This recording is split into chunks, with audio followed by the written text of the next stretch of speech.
dalam bisnis distribusi ada komponen yang namanya nilai nilai kompensasi atas ke destock tadi. Jadi misalnya kita punya rencana untuk distribusi produk A, destocknya itu akan berapa, itu sudah dihitung sejak awal, Bu. Andaikan destocknya itu melebihi dari angka yang sudah kita tentukan, maka berarti potensi performa kita rendah. Andaikan destocknya ternyata lebih kecil daripada nilai toleransi yang kita tentukan, maka berarti performa bisnis kita lebih bagus. Tapi pastikan setiap produk kita estimasi berapa persen nggak lakunya.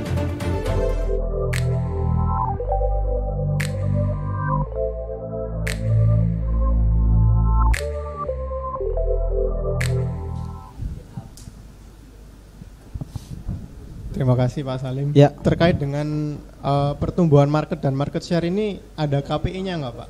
Karena misal dari kita nih ngelihat dari segi penjualan itu naik, tapi kita nggak tahu itu di posisi mana. Ya. Dan kita langkah apa yang kita lakukan?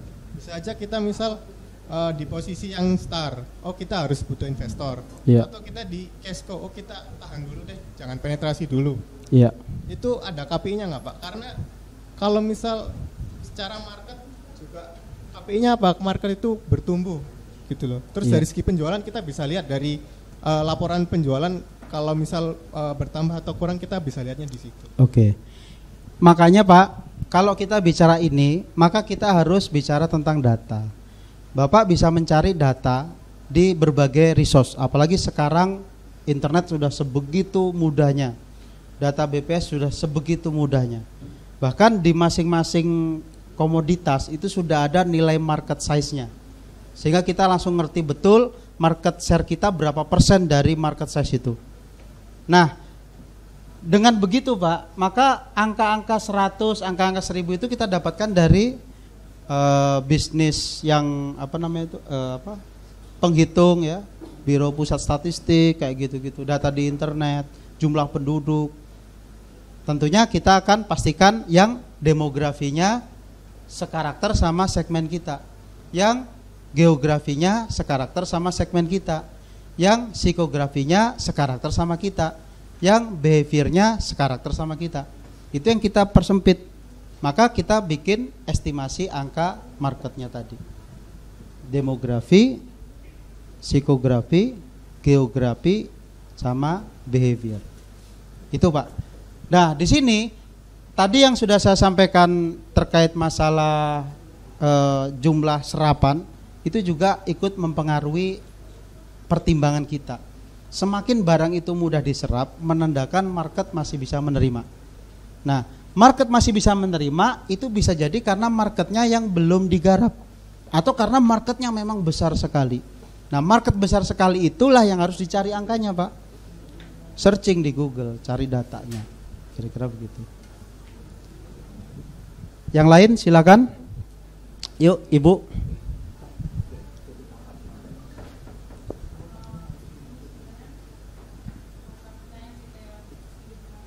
Ya.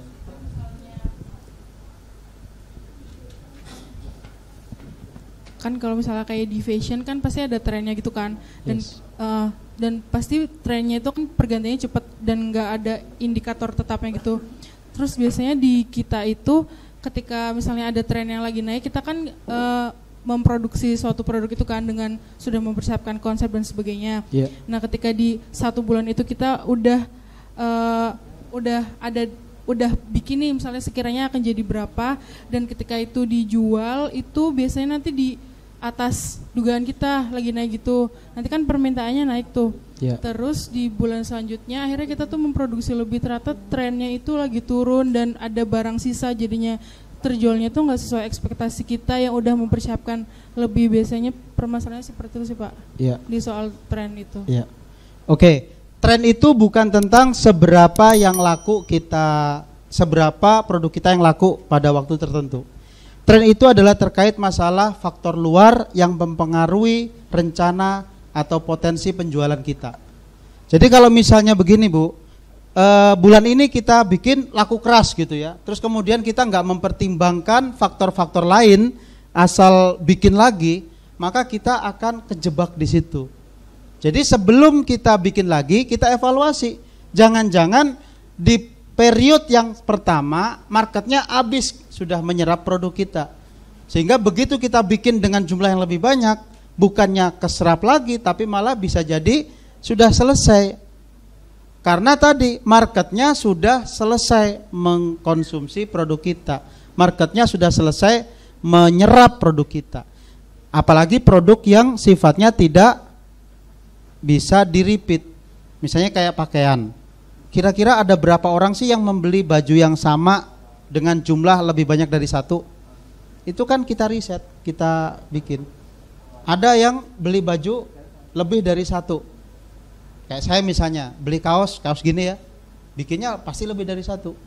Karena habis dicuci ganti pakai yang lain, cuci pakai yang lain kayak gitu. Ada juga yang satu kemudian nggak mau beli lagi. Ada yang kalau keluarganya beli itu, yang lain nggak mau beli itu. Nah, ada yang satu keluarga beli itu semua buat foto, buat keseragaman dan sebagainya. Nah, itu harus diriset. Kira-kira pakaian ibu itu, produk ibu itu karakternya seperti apa? Nah, dari riset itulah akhirnya kita bisa mengkombinasi berbagai data. Makanya kalau misalnya kita bisnis ya, ada tahapan yang seringkali diabaikan oleh para pebisnis, yaitu tahapan melakukan riset penggalian data. Kalau yang sering saya arahkan itu begini Pak, setiap awal bulan itu tim kita itu harus bisa mengkolek minimal 100 data. Data apa aja? Data customer iya, data internal bisnis kita iya, data eksternal dari kompetitor iya, dari pemerintah iya, dari tren dunia iya, itu dikumpulin sampai jadi 100. Kalau kita punya pegawai 10, masing-masing nyumbang 10 kayak gitu. Dari 100 data tadi kemudian kita bisa evaluasi.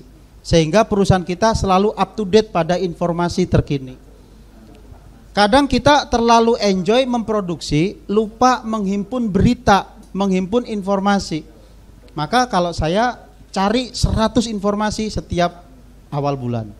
Jadi misalnya tanggal gini nih 25 sampai tanggal 30 gitu ya. Mulai mencari itu mereka dari berbagai referensi. Dari berbagai masalah yang ada di perusahaan, dari opportunity, dari hambatan, dari kesempatan, dari tantangan, dari resiko, dari potensi, dari orderan, semuanya dikumpulin akhirnya ketemu minimal 100. Minimal 100. Jadi kalau belum 100 nggak berhenti. Itu tujuannya apa? Untuk memudahkan kita mengambil kesimpulan dari data-data yang sudah kita miliki. Kalau enggak, akhirnya kita blind. Seolah-olah informasi itu cuman ada di produksi. Padahal di luaran ada banyak. Market berubah juga bisa merubah potensi kita. Supplier yang makin rese karena dia punya pembeli baru yang lebih loyal, itu juga bisa bikin kita menderita. Bahan bakunya yang jarang ditemukan juga bisa jadi masalah bagi perusahaan kita. Mesin yang makin mahal, harga-harga bahan baku yang makin meningkat, itu juga bagian dari hal-hal yang harus diperhatikan. Nah, dari 100 masalah tadi, kita minimal memetakan ketemu 50 problem. Dari 100 informasi kita ambil 50 problem. Karena problem itu bisa problem kita yang harus diselesaikan, problem customer yang harus kita beri value, problem kompetitor yang bisa kita ambil manfaatnya, problem supplier yang bisa kita ambil solusinya. Nah, itu yang harus kita hadirkan. Ketemu 50 problem, kita petakan mana yang bisa diselesaikan dan mana yang tidak. Terus begitu. Sehingga akhirnya perusahaan kita selalu up to date, nggak sampai kita ketinggalan informasi. Jadi prosesnya begitu Bu, tidak bisa langsung karena laku lalu bikin banyak. Dilihat dulu, jangan-jangan laku itu habis marketnya. Ketika habis bikin banyak, akhirnya produksinya menjadi tidak maksimal. Gitu ya. Yang lain silahkan. Yuk.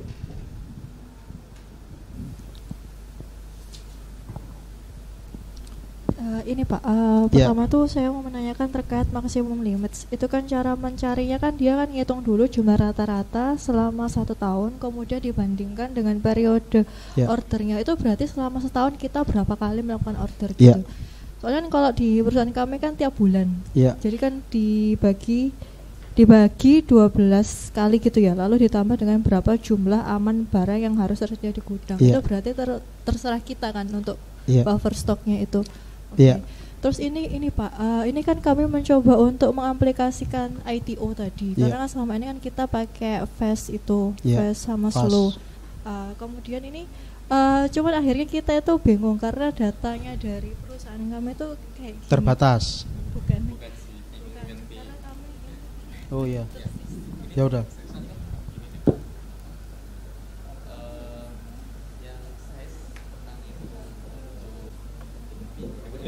Ya. Oke. Oh ya, oke. Siap.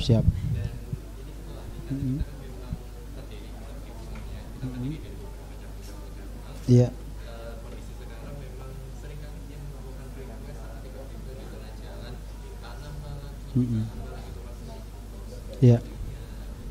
Iya, oke. Yang pertama tentang period. Period itu defaultnya memang 1 tahun. Tapi kita mau bikin 30 hari atau 1 bulan juga boleh. Tergantung dari kebijakan dan strategi bisnis kita. Bebas aja. Mau dibikin semester juga boleh. Mau dibikin jadi triwulan juga silahkan. Apalagi bisnisnya masih bisnis bertumbuh, sehingga harus semakin lincah dalam menentukan metode apa yang ingin digunakan. Yang kedua terkait masalah data untuk menghitung inventory turnover per item. Itu nggak bisa dari neraca. Ngambilnya harus dengan cara melihat dari kebutuhan transaksi. Jadi transaksi barang keluarnya berapa, transaksi penggunaan barangnya berapa, kemudian baru kita bisa hitung. Kalau datanya belum ada, ya diadakan dulu. Begitu sudah diadakan baru bisa dihitung. Selama ini inventory turnover hanya dipakai untuk mengukur nilai akumulasi, sehingga dari neraca bisa ketahuan. Tapi ketika kita breakdown untuk efisiensi harus masuk ke dalam. Nah, masuk ke dalam datanya seringkali nggak nyampe. Datanya nyantol di sistem penggunaan bahan baku, nyantol di sistem point of sales penjualan. Begitu masuk ke bagian analisa, datanya itu nggak ada. Cuman ada data akumulasinya. Nah, itu data kita tarik semua, Pak, sehingga bisa kita olah untuk mengetahui masing-masing item tersebut. Jadi sebenarnya data itu kan ada, hanya datanya tidak dikondisikan untuk bisa kita kelola dengan mudah. Berarti caranya gimana? Ya kita lakukan pendekatan untuk mengelola data tersebut. Artinya kalau kita bisa mendefinisikan barang itu terjual per item, terpakai per item kayak gitu ya, harusnya bisa. Tinggal cara untuk menangani datanya yang butuh penyesuaian. Saya bisa bantu. Tinggal nanti kita discuss di kemudian hari. Gitu ya. Terus yang ketiga tadi apa? Udah ya? Oh ya. Sama, cabang juga sama. Kebutuhan akan cabang kita bisa evaluasi dengan mengklaster masing-masing cabang tersebut. Sehingga bisa jadi inventory turnover item A di cabang A bagus, di cabang B jelek. Nah, dengan begitu ketika mereka sudah kita beri kesempatan untuk belajar tentang proyeksi, belajar tentang bagaimana merencanakan, mereka akan lebih mudah untuk mengaplikasikan. Terjadinya rencana yang berubah-ubah di tengah jalan itu menandakan perencanaannya kurang matang. Karena kurang matang akhirnya berbasis pada respon. Karena ada kebutuhan eksekusi, ada kebutuhan eksekusi. Nah, eksekusi yang tidak dikuatkan dengan perencanaan yang matang itu high cost. Rencana yang matang itu akan menekan cost dari proses eksekusi. Contoh nih ya, Bapak Ibu datang ke sini, lalu kemudian tidak dengan rencana yang matang. Terus tiba-tiba ada pulpen ketinggalan, tiba-tiba ada laptop ketinggalan misalnya, tiba-tiba ada buku ketinggalan, kan pasti keluar lagi, balik lagi. Prosesnya menjadi enggak efisien. Karena apa? Tidak direncanakan. Maka kita juga harus melatih outlet-outlet yang menjadi cabang itu, dilatih bagaimana caranya merumuskan rencana sebaik mungkin supaya bisa menekan munculnya cost yang tidak diharapkan. Kayak gitu, Pak. Dan itu butuh proses, butuh latihan, butuh penyesuaian. Dan memang nggak sebentar, tapi kalau diseriusin insya Allah akan bisa dilaksanakan. Kayak gitu. Yang lain silahkan. Apapun yang kita hadirkan dalam produk-produk kita, kalau marketnya tidak mampu menyerap, maka itu akan sia-sia. Kan gitu ya. Kita bikin 1000 bisa, marketingnya canggih, tapi yang beli cuma 700, maka yang terserap ya hanya 700. Sehebat apapun marketingnya, sebagus apapun produknya, kalau marketnya sendiri terbatas, maka dia akan terbatas.